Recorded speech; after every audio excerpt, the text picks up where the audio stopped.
श्री धाम वृंदावन के रसिकों का संग, उनकी सेवा ये अहोभाग्य। प्रायः जब भगवत कृपा होती है और ये अवसर मिलता है तो लोग खो देते हैं। कभी सेवा बन गई तो वो अहंकार कर बैठते हैं, मैंने अमुक कार्य किया, मैंने अमुक किया, वो सब नष्ट हो जाता है। अपनी की हुई भागवतिक वृत्ति, तपस्या, साधना, दान, पुण्य कभी अपने मुख से उच्चारण नहीं करना चाहिए। दूसरा प्रशंसा करे तो कानों में अंगुली दे देनी चाहिए, नहीं सुनना चाहिए, नहीं सुकृत नष्ट हो जाते हैं। साधन का जो फल है वो आपको फिर नहीं प्राप्त होगा। प्रशंसा अपने मुख से करने से बचे और दूसरे के मुख से प्रशंसा सुनने से बचे। दूसरे की निंदा अपने मुख से करने से बचे और दूसरे के मुख से सुनने से बचे।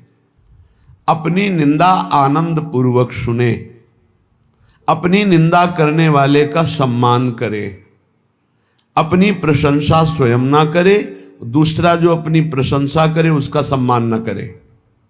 ये भागवतिक सिद्धांत बहुत उल्टा है, इसे जल्दी सांसारिक प्राणी नहीं समझ पाते।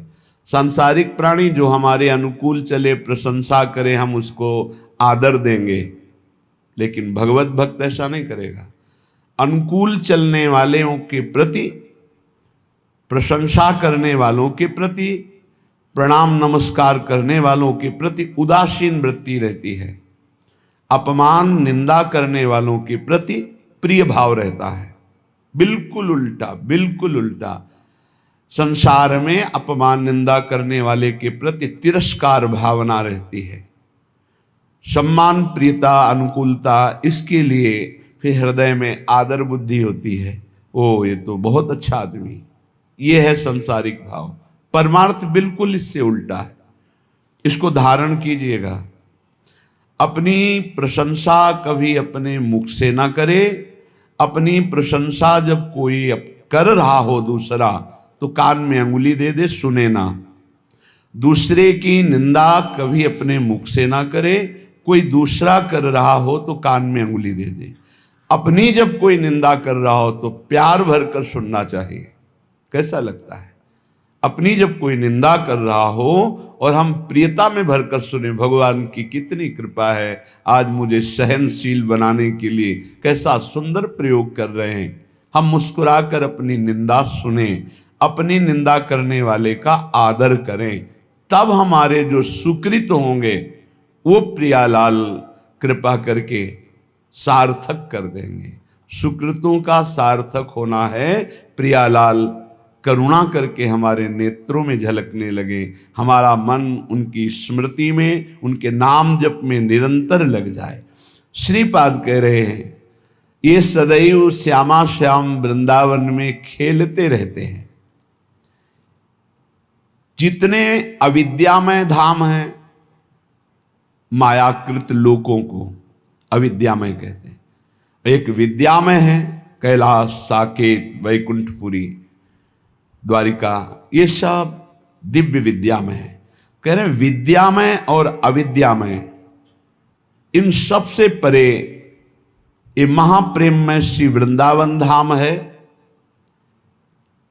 इस सब धामों का मूल वृंदावन का जो प्रेम रस है, ये बिना श्री जी की कृपा से नहीं मिलता। आपका वृंदावन आना, वृंदावन दर्शन करना, वृंदावन वास करना, सत्संग मिलना, ये केवल श्री जी की कृपा से है।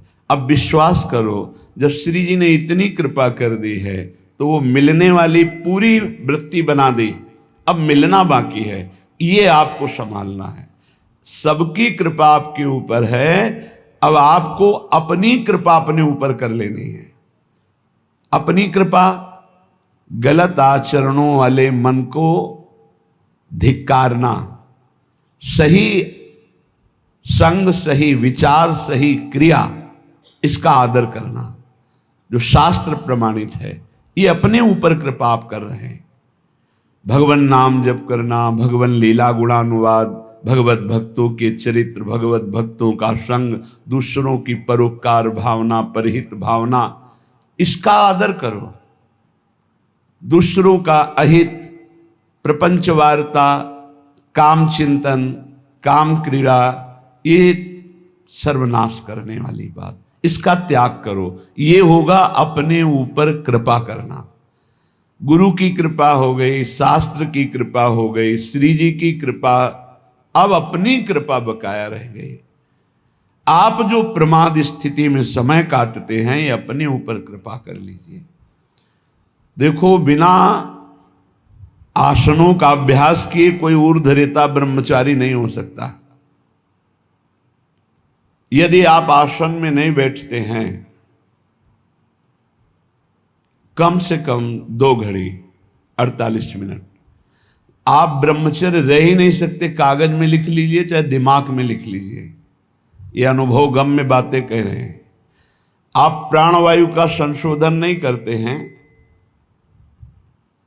आप अंदर मंत्र नहीं चलाते हैं, आप ब्रह्मचर्य रह लें, असंभव बात है। बिना किसी क्रिया के उसका पतन हो जाएगा। सिद्धासन ऊर्ध्वरेता ब्रह्मचारी जी के लिए अत्यंत आवश्यक है। आदर का पात्र वही है जो ऊर्ध्वरेता हो जाता है। अगर सिद्धासन में नहीं बैठे तो ऊर्ध्वरेता की गुंजाइश ही नहीं है।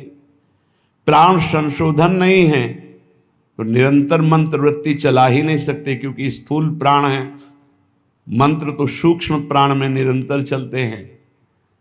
हमारी प्रार्थना है, सेवा करो, 24 घंटे में 1 घंटा ही सही, पर जवान साधक को सिद्धासन और पद्मासन का अभ्यास करना चाहिए।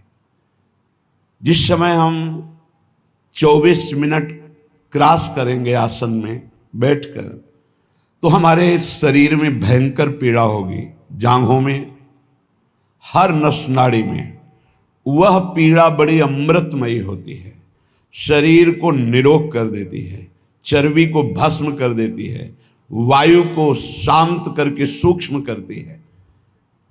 जो आसनों पर बैठने वाला है, ब्रह्मचारी है, प्राण संशोधन प्राणायाम के द्वारा करता है, बहुत सुंदर मंत्र चलता है निरंतर।